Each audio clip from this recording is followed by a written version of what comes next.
नमस्कार। क्रिप्टो निवेश डिजिटल धन के दूसरे एपिसोड में आपका स्वागत है। मैं हूं शैल भटनागर, आपके साथ जुड़ रहा हूं नई दिल्ली से।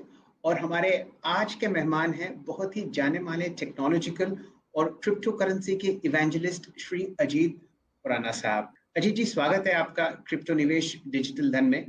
आप बहुत ही जाने माने इवेंजलिस्ट हैं क्रिप्टो करेंसी के। आपने काफी समय, लगभग पिछले एक दशक में बहुत काम किया क्रिप्टो करेंसीज में, चाहे वो रेगुलेटरी फ्रेमवर्क की तरफ हो या इन्वेस्टमेंट और रिसर्च की तरफ हो। और आप बहुत ही लंबे समय से इस बिजनेस से जुड़े हुए हैं। खुराना साहब ने अपनी पढ़ाई यूनिवर्सिटी ऑफ मुंबई से इंजीनियरिंग में करी और उसके बाद अमेरिका पहुंचे, जहां पर आपने एमबीए किया। काफी समय, पिछले 28 साल में आप एंटरप्रेन्योर रहे और लगभग 4 से 5 साल आपने नौकरी भी करी। उस नौकरी में शुमार था आईआईटी मुंबई, जहां पर स्टार्टअप सेल के आप हेड थे। खुराना साहब, स्वागत है आपका क्रिप्टो निवेश में। आइए आपसे चर्चा करते हैं इस बाजार के बारे में। पिछले 2-3 साल से भारत में आप देख रहे हैं कि क्रिप्टो का चलन बढ़ता हुआ दिख रहा है, लेकिन ये सेक्टर अभी भी अनरेगुलेटेड है। एक या दो ऐसे रिस्क बताइए जो आप देखते हैं उभरते हुए और जो हमारे निवेशकों को, दर्शकों को बिल्कुल पता होना चाहिए इस बाजार में कदम रखने से पहले। सबसे पहले मैं ये कहूंगा कि प्राइस रिस्क, यानी कि जो कीमत होती है, मार्केट कीमत होती है, बाजार दाम होता है, उसका जो उतार चढ़ाव है, ये इवन शेयर मार्केट की तुलना में क्रिप्टो मार्केट में बहुत तेजी से चीजें बढ़ती हैं और तेजी से गिरती हैं। पिछले 2 महीने में ही कीमत आधी हो गई है और उससे 2 महीने पहले जाए तो कीमत दोगुनी हो चुकी थी। तो ये सबसे पहला रिस्क होता है। और इस कारण से ऐसा सोच लेना कि भाई जब मैं बिटकॉइन में या किसी अन्य क्रिप्टो करेंसी में निवेश करूंगा तो वो बस कीमत बढ़ती ही जाएगी, ये मेरे ख्याल से बहुत बड़ा रिस्क है। दूसरा रिस्क ये है कि अन्य इन्वेस्टमेंट्स के विपरीत जब आप क्रिप्टो करेंसी में इन्वेस्ट करते हैं तो आपने अपनी क्रिप्टो करेंसी को स्टोर किस तरह करना है। जैसे आप शेयर मार्केट में शेयर खरीदते हैं तो आपके डीमैट अकाउंट में आ जाता है, आप उसके बारे में सोचते भी नहीं है। आपने कभी ये नहीं सोचा कि भाई मैं अच्छे तरह का डीमैट अकाउंट लूं। लेकिन क्रिप्टो करेंसी में जो एसेट की स्टोरेज होती है, क्रिप्टो करेंसी की स्टोरेज होती है, उसके प्रति भी आपको ध्यान रखना पड़ता है, क्योंकि वहां पर भी रिस्क होता है। ये मेरे ख्याल से सबसे 2 बड़े रिस्क है जी। अच्छा खुराना साहब, एक बार बताइए, हमारे जो दर्शक और निवेशक हैं उनके पास सीमित पूंजी होती है। मैं अक्सर बिटकॉइन का रेट देखता हूं, वॉलेटिलिटी के अलावा इसका प्राइस इतना ज्यादा है कि कभी कभी जीरो गिनने में बहुत ही परेशानी होती है। लेकिन जिसके पास कम पूंजी हो, मान लीजिए 10,000, 15,000 रुपए या 20-25,000 रुपए, तो क्या वो बिटकॉइन में निवेश कर सकता है? बहुत कम लोग होंगे भारतीय अर्थव्यवस्था में जो एक बिटकॉइन खरीद पाए। देखिए, अभी बिटकॉइन की कीमत लगभग 25 लाख रुपए है एक बिटकॉइन की। और अगर हम बिल्कुल मैक्सिमम स्तर पर देखें तो लगभग 50 लाख के आसपास भी पहुंची थी। तो कई लोग ये सोचते हैं कि 50 लाख तो मेरे पास है नहीं, 25 लाख तो मेरे पास है नहीं।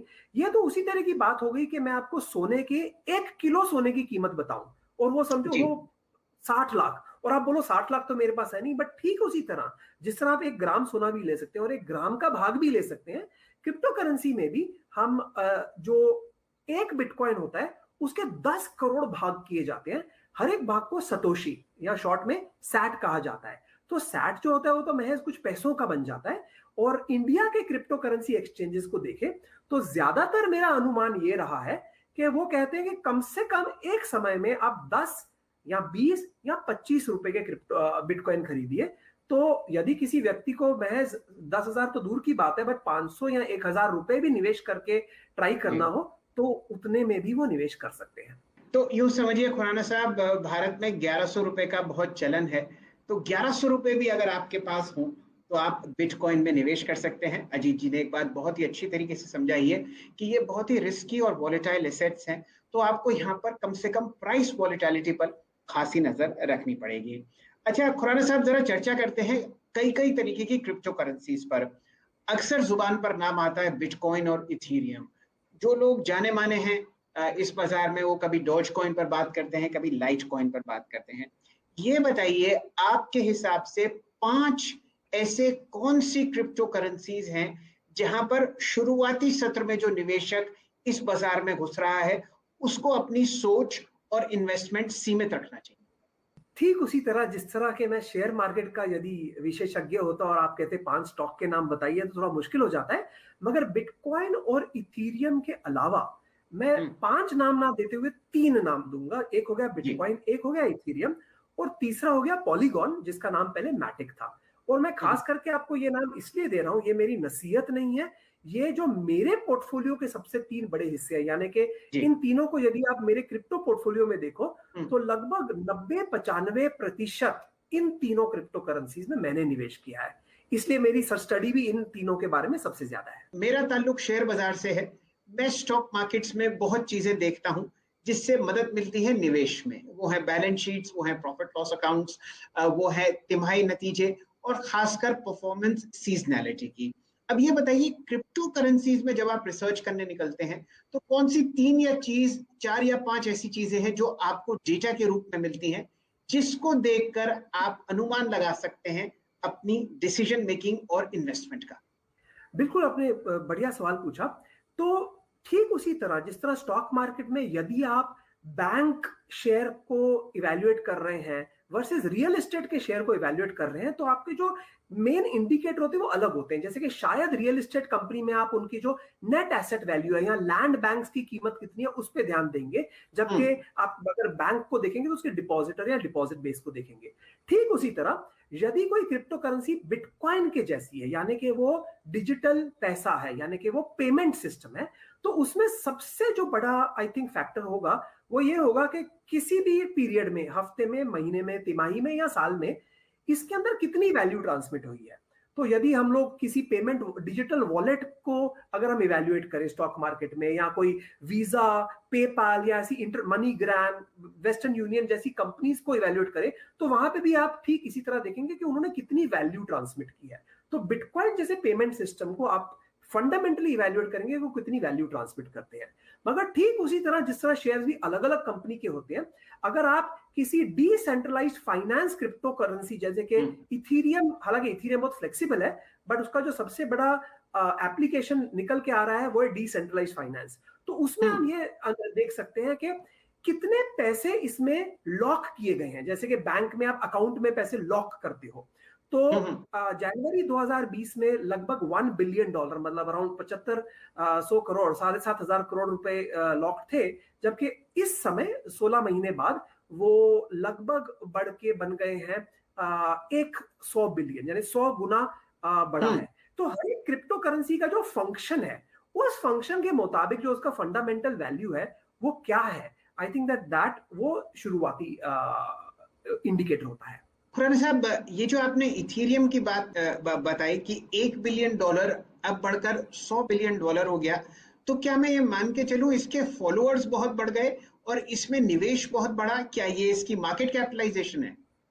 तो मैं जो नंबर कह रहा था वो मार्केट कैपिटलाइजेशन का नहीं था, बल्कि जो लोगों ने उस स्मार्ट कॉन्ट्रैक्ट में, ज्यादा टेक्निकल टर्म्स ना यूज करूं उसकी कोशिश कर रहा हूं, बट उस एप्लीकेशन में जितने पैसे स्टोर किए हैं, जैसे कि समझो आपके पास पेटीएम वॉलेट है, तो उसमें आप जो वॉलेट में पैसे स्टोर करते हैं वो पेटीएम के नहीं होते, वो आपके होते हैं। मगर आप इसको टोटल अगर गिने तो आप कह सकते हैं कि यदि ज्यादा पैसे उसमें स्टोर्ड है तो पेटीएम के लिए अच्छी बात है। ठीक उसी तरह इथेरियम में।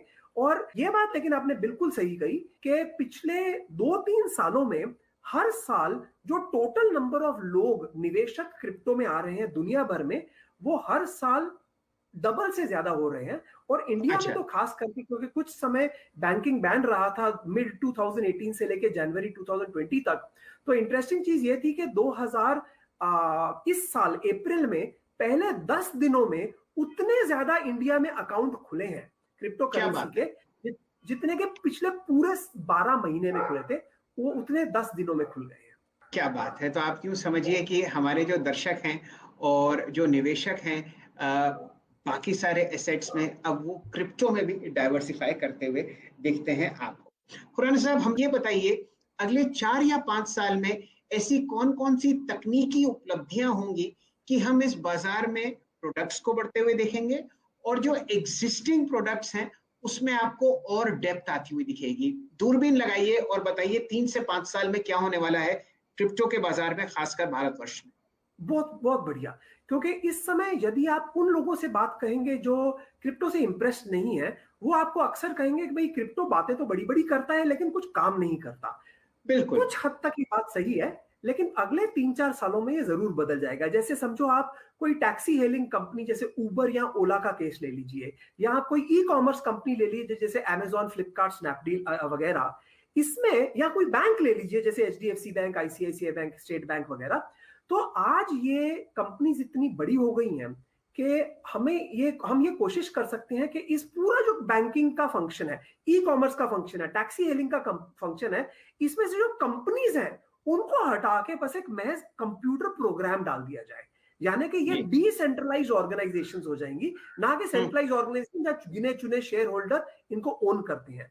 ये जो डिसेंट्रलाइज ऑर्गेनाइजेशंस होगी, यानी कि इनका कोई ओनर नहीं होता, उनमें ब्लॉकचेन या क्रिप्टो करेंसी के थ्रू ही कारोबार होगा, क्योंकि उसके बिना हमें ये सेंट्रल जो अथॉरिटी होती है उसकी जरूरत होती है। तो दूरबीन लगा के मैं ये कहूंगा कि जो हमारे कारोबार हैं, जो हमारे बिजनेसेस हैं, वो सारे के सारे बदल जाने वाले हैं। जिनका सेंट्रल कंट्रोल होता है कि बोर्ड एंड कोई फ्यू शेयर होल्डर्स कंट्रोल करते हैं, ये सब बदल जाने वाला है और हर चीज डेमोक्रेटाइज हो जाने वाली है, ठीक उसी तरह से जिस तरह इंटरनेट, सोशल मीडिया डेमोक्रेटाइज हुआ है। क्या बात है खुराना साहब, आप तो डरा रहे हैं लोगों को। ऐसा मत करिए। शेयर बाजार में अगर डायरेक्टर्स और बोर्ड्स नहीं होंगे तो बताइए कंपनी कैसे चलेगी। इस बात को थोड़ा अलग कभी डिस्कस करेंगे। लेकिन ये बताइए, एक और इल्जाम क्रिप्टो पर ये लगाया जाता है कि भाई ठीक है, दाम आपके बढ़ गए, 5,000 का आपने बिटकॉइन खरीदा डॉलर का, और वो बढ़कर 60 हो गया, अब 30 भी है तो भी 6 गुना ऊपर है। लेकिन मैं इसका करूंगा क्या, क्योंकि crypto as a medium of exchange अभी भी भारतवर्ष तो छोड़िए पूरी दुनिया में कायम नहीं है। तो मेरा पैसा तो बढ़ रहा है, लेकिन मैं इससे ना घर खरीद सकता हूं, ना गाड़ी खरीद सकता हूं, एक कप कॉफी भी नहीं खरीद सकता। ये बताइए, क्रिप्टो का इस्तेमाल कब शुरू होगा भारतवर्ष में, और किस किस काम के लिए ये इस्तेमाल होता हुआ आपको दिखेगा? देखिए, जो करेंसी या पैसे का इस्तेमाल होता है, एक तो आपने बिल्कुल ठीक कहा, मीडियम ऑफ एक्सचेंज, यानी कि मैं कोई कॉफी शॉप में जाऊं, वहां पर क्रिप्टो करेंसी दूं और कॉफी पी लूं। लेकिन पैसे का सिर्फ ये एक यूज नहीं होता। यानी कि जैसे आप समझो, आप किसी को पैसे उधार दें, ये भी एक पैसे का यूज होता है। या आप पैसे के अराउंड सर्विसेज जैसे पूल्ड एंटिटीज या फंड्स बनाएं, ये भी एक पैसे का यूज होता है। तो हालांकि जो आपने बात कही कि मीडियम ऑफ एक्सचेंज में ये हो रहा है, लेकिन बहुत ही कम हो रहा है, ये सही है। लेकिन जो बाकी फंक्शंस ऑफ मनी है वो इस समय हो रहे हैं, और जो पैसे की तरह यूज, यानी कि मीडियम ऑफ एक्सचेंज की तरह यूज नहीं हो रहा, वो इसीलिए नहीं हो रहा क्योंकि आज यदि मेरे पास थोड़े से बिटकॉइन है, उसका कोई भाग है जिसमें सोचता हूं मैं कि शायद मुझे आज एक कॉफी मिल जाए, तो मुझे लगता है कि चलो मैं नहीं यूज करता, ये 2 महीने बाद इसमें 4 कॉफी आ जाएगी। तो जो ग्राहक है वो खुद नहीं यूज करना चाहता, क्योंकि वो सोचता है कि इसकी तो कीमत इतनी बढ़ती जा रही है। जब इसका यूज, प्रचलन, अडॉप्शन बहुत बढ़ जाएगा और इसके अंदर प्राइस की आज के मुताबिक कुछ स्टेबिलिटी आएगी। हालांकि स्टेबिलिटी कभी नहीं आएगी, जैसे शेयर मार्केट में शेयर की प्राइस की कभी स्टेबिलिटी नहीं आती, लेकिन आज के कंपैरिजन में थोड़ी स्टेबिलिटी आ जाएगी। तो शायद ग्राहक क्रिप्टो करेंसी को पेमेंट मीडियम के तौर पे भी उपयोग करना चाहे। कि फिलहाल भारतवर्ष में ये जो क्रिप्टो का मार्केट है ये जरा अनरेगुलेटेड है, क्योंकि सरकार की तरफ से और आरबीआई की तरफ से कोई रेगुलेटरी फ्रेमवर्क नहीं है इस एसेट क्लास को मैनेज करने के लिए। अब मान लीजिए कोई बेचारा निवेश करता है अपना मेहनत का कमाया हुआ पैसा, और कुछ अनहोनी या हादसा हो जाता है, उस समय क्या होगा? देखिए, सबसे पहला आपने ठीक कहा कि सेबी हो, चाहे आरबीआई हो, या इस तरह के जो फाइनेंशियल इंस्टीट्यूशंस, रेगुलेटरी बॉडीज है, उन्होंने कोई क्रिप्टो पॉलिसी फ्रेमवर्क नहीं बनाया। बिल्कुल ठीक है। मगर यदि आप किसी सोनार के पास जाते हैं, सोने की ज्वेलरी खरीदते हैं, सोचते हैं कि मैंने 22 कैरेट की खरीदी है, बट वो निकलती है 18 कैरेट की, तो आप ये मानेंगे कि आरबीआई, सेबी या ऐसे कोई इंस्टीट्यूशन का इसके प्रति भी कोई गाइडलाइन नहीं है। मैं इशारा इस तरफ कर रहा हूं कि जो हमारे देश का कानून है, जैसे कि कंज्यूमर प्रोटेक्शन एक्ट है, वो हर चीज पे लागू होता है। समझो कल कोई आपके साथ फ्रॉड करे, चाहे वो क्रिप्टो में करे, सोने में करे या केरोसिन में करे, उसके प्रति आप किसी प्रकार की केस कर सकते हैं, क्रिमिनल कंप्लेन कर सकते हैं, पुलिस कंप्लेन कर सकते हैं। तो ऐसा नहीं है कि क्रिप्टो में जंगल राज चल रहा है। तो सारे जो इंडिया के कानून है वो उस पर लागू है। मगर हाँ, ये बात सही है, क्योंकि वो एक प्रकार से एक सिक्योरिटी का रूप धारण करता है, एक एसेट का रूप धारण करता है, एक इन्वेस्टमेंट प्रोडक्ट का रूप धारण करता है। तो विश्व के अन्य देशों की तरह भारत में भी हमारी उम्मीद यही है कि जल्द से जल्द ऐसा कोई कानून आएगा, कोई पॉलिसी फ्रेमवर्क आएगा, कोई रेगुलेशन आएगा जिससे कि कंज्यूमर प्रोटेक्शन ज्यादा बढ़ सके। जी, ये बात तो पक्की है कि जल्द नहीं तो देर में आपको एक रेगुलेटरी फ्रेमवर्क क्रिप्टो को मैनेज करने के लिए भारतीय अर्थव्यवस्था में आता हुआ दिखेगा। अब जरा और कठिन प्रश्न मैं आपसे पूछूंगा। अजीत जी, कुर्सी की पेटी बांध लीजिए। ये बताइए, आपने थोड़े समय पहले चर्चा करी कि आपके पोर्टफोलियो में लगभग 90 से 95% पैसा बिटकॉइन, इथेरियम और पॉलीगॉन में निवेशित है। अगर कोई नॉर्मल इन्वेस्टर इस बाजार में कदम लेता है तो ओवरऑल पोर्टफोलियो का कितना हिस्सा क्रिप्टो में होना चाहिए? मान लीजिए उसके पास 2 लाख रुपए की पूंजी है जो अलग अलग एसेट क्लासेस में निवेशित है। उस 2 लाख में से आप क्या मानते हैं क्रिप्टो कितना हिस्सा होना चाहिए? देखिए, हर एक निवेशक की उम्र के हिसाब से और कमाई के हिसाब से वो पहले तो ये डिसाइड करते हैं कि रिस्की एसेट यानी शेयर मार्केट वगैरह में मैं कितना डालूं, लेस रिस्की यानी let's say bonds and debt based mutual fund में कितना डालूं, और हाईली सेफ यानी गवर्नमेंट बॉन्ड्स या फिक्स डिपॉजिट में कितना डालूं। तो वो आपका खुद का डिसीजन होगा। मगर यदि आपने डिसाइड कर दिया कि जो रिस्की एसेट क्लास है उसमें मैं समझो अपने पूरे धन का 10% डालना चाहता हूं, तो मेरा कहना यह होगा कि अगर वो रिस्की 10% है तो उसका 10%, यानी आपके जो पूरा पोर्टफोलियो उसका 1% आप क्रिप्टो में डाल सकते हैं। यदि आप रिस्की में 50% डाल देते हैं अपने निवेश धन का, तो आप उसका 10% यानी कि टोटल का 5%। मेरे ख्याल से ये ऑर्डिनरी इन्वेस्टर के लिए एक सही नंबर रहेगा। चलिए, ये बात भी समझ में आती है खुराना साहब कि कितना प्रतिशत हमें निवेश करना चाहिए क्रिप्टो में अपने ओवरऑल पोर्टफोलियो का।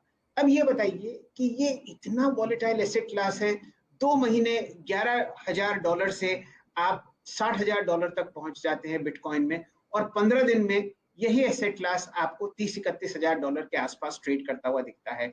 कौन सी एक ऐसा रामबाण होगा जो आप इस सेक्टर पर चलाएंगे ताकि निवेशक निवेश भी करे और चैन की नींद भी सोए?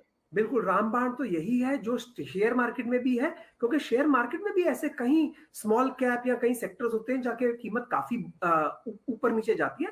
क्रिप्टो करेंसी जितनी नहीं, वहां पर जब आप म्यूचुअल फंड में एसआईपी करते हैं, यानी कि समझो आपको टोटली 11,000 रुपए निवेश करने हैं और आप कहते हैं चलो इसको हजार रुपए की कीमत से हर 1 महीने के बाद में निवेश कर दूंगा या कर दूंगी, उसी तरह आप बिटकॉइन में भी कर सकते हैं। आप अलग अलग कीमत के स्तर पे सेम अमाउंट ऑफ पैसा डालें, तो ऐसा होगा कि जब कीमत कम होगी तो आपको ज्यादा यूनिट मिल जाएंगे, जब कीमत ज्यादा होगी तो आपको कम यूनिट मिल जाएंगे। तो ये एक प्रकार की एवरेजिंग स्ट्रेटेजी होगी जिससे कि प्राइस आपके फेवर में आ जाएगा।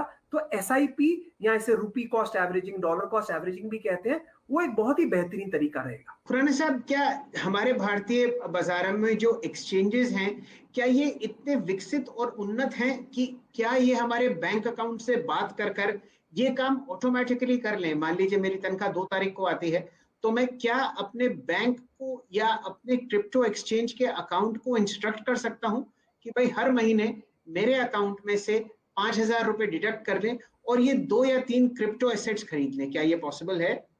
देखिए, भारतीय बैंकिंग व्यवस्था में स्टैंडिंग इंस्ट्रक्शन, जिसे ईसीएस कहते हैं और अन्य कई नाम कहते हैं, स्टैंडिंग इंस्ट्रक्शन की सुविधा होती है कि बैंक को आप इंस्ट्रक्शन देते हैं कि भाई इतने पीरियड के बाद इतने पैसे हर रोज या हर महीने के 1 तारीख को यहाँ पे डाल दीजिए।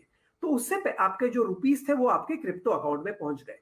अभी क्रिप्टो एक्सचेंजेस अलग अलग सुविधाएं देती हैं। कई क्रिप्टो एक्सचेंजेस तो ऐसा कहती हैं कि आप समझो मुझे 10,000 रुपए दे दो और कहो कि अगले 100 दिन तक रोज 100 रुपए निवेश करो, तो उसे आप प्रोग्राम कर सकते हैं। जैसे म्यूचुअल फंड्स में भी ये सुविधा होती है, तो कई क्रिप्टो एक्सचेंजेस आपको वो देते हैं। कई क्रिप्टो करेंसी एक्सचेंजेस आपको अपॉर्चुनिटी देती है कि आप जितने पैसे दें उसको आप एक बास्केट ऑफ क्रिप्टो करेंसी दे दें, यानी 40% बिटकॉइन में, 20% इथेरियम में, 5% पॉलीगॉन में वगैरह। तो जो आपके पैसे आएंगे वो उस बास्केट ऑफ एसेट्स में इन्वेस्ट हो जाएंगे। तो ये जो है फंक्शन, ये क्रिप्टो करेंसी का फंक्शन नहीं है। ये एक्सचेंज, कौन सी एक्सचेंज, कौन सी ब्रोकरेज आपको क्या सुविधा दे रही है उस पर डिपेंड करते हैं, और काफी ऐसी सुविधाएं मौजूद है मार्केट। चलिए, तो ये तो निवेश बहुत हमारा आसान होता जाता है। खुराना साहब, मेरा आखिरी प्रश्न आपसे वही है जो पहले था। आपने 2 रिस्क्स हाईलाइट किए, एक वॉलेटिलिटी जो बखूबी आपने समझाया कि भाई हर महीने आप रुपी कॉस्ट एवरेजिंग कीजिए और क्रिप्टो की बास्केट में आप निवेश कर सकते हैं जब तक कि आपका ओवरऑल क्रिप्टो एक्सपोजर अपने ओवरऑल रिस्की पोर्टफोलियो का 10% से कम हो। अब ये बताइए कि मैं इस क्रिप्टो को संभाल के कैसे रखूं, कौन सा वॉलेट खरीदूं, कौन सी ताला चाबी लगाऊं और कौन से इसको चेन से बांध के रखूं। ठीक उसी तरह जिस तरह के चाहे आपके पास रुपए हो या सोना हो, आप दो तरह से उनको संभाल सकते हैं। या तो आप किसी और को दे सकते हैं, जैसे रुपए आप बैंक को दे सकते हैं और कह सकते हैं आप संभालो, मेरे पास बस 5,000 रुपए कैश में रह जाएंगे, वो मैं संभालूंगा। इसी तरह क्रिप्टो करेंसी भी या तो आप किसी को दे सकते हैं कि आप मेरे लिए संभालो। उसका एडवांटेज होता है कि आपको कुछ नहीं करना पड़ता, तो एक्सचेंजेस या कोई वॉलेट प्रोवाइडर्स हैं, कस्टोडियंस हैं, उनको आप दे सकते हैं कि आप संभालिए। एडवांटेज, वो सारा काम करेंगे, शायद एक फीस ले लें, बड़ा काफी ऐसे जो फीस नहीं भी लेते। डिसएडवांटेज कि आपको हमेशा डर बना रहेगा कि वहां पे तो कोई हैक होने का डर नहीं है, जैसे हम सुनते हैं कि डेबिट कार्ड हैक हो गया या एटीएम कार्ड हैक हो गया। दूसरा तरीका यह है कि आप अपने कंप्यूटर पे अपना वॉलेट लेके अपने पास संभाल के रखें। ठीक उसी तरह जैसे आप 10 ग्राम सोना अपने लॉकर में रखेंगे या 50,000 रुपए अपने पास रखेंगे। इसका एडवांटेज ये होता है कि आप पूरी तरह जानते हैं कि मेरे पास है, लेकिन आपको ये कैसे संभाल के रखना है वो टेक्निकली आपको समझना पड़ेगा, जो कि इस समय समझाने के लिए थोड़ी लंबी बात हो जाएगी। लेकिन अगर आप थोड़ा स्टडी करेंगे, ऑनलाइन कोर्सेज करेंगे, तो आपको पता चल जाएगा खुद सेल्फ कस्टडी आप कैसे कर सकते हैं। चलिए खुराना साहब, आपने अपना कीमती समय निकाला और इतना बढ़िया अपना एक्सपीरियंस शेयर किया इस बाजार के बारे में, जहां पर आप पिछले 10-12 साल से जुड़े हुए हैं। बढ़िया राय दी कि किस तरीके से क्रिप्टो में आप निवेश करें, कौन कौन से एसेट्स आप खरीद सकते हैं और आगे आने वाले 5 या 6 साल में किस तरीके का फेरबदल आपको क्रिप्टो के बाजार में आता हुआ दिखेगा। हमारे साथ खुराना साहब जुड़ने का आपका बहुत बहुत आभार और धन्यवाद। फिलहाल क्रिप्टो निवेश को यही समेटते हैं। आप जुड़िए हमारे साथ हर हफ्ते और एक से एक बढ़िया बात जानिए इस नई एसेट क्लास के लिए, जो फिलहाल आपको भारत में धूम मचाती हुई दिख रही है। हमारे साथ जुड़ने के लिए आपका बहुत बहुत आभार। धन्यवाद।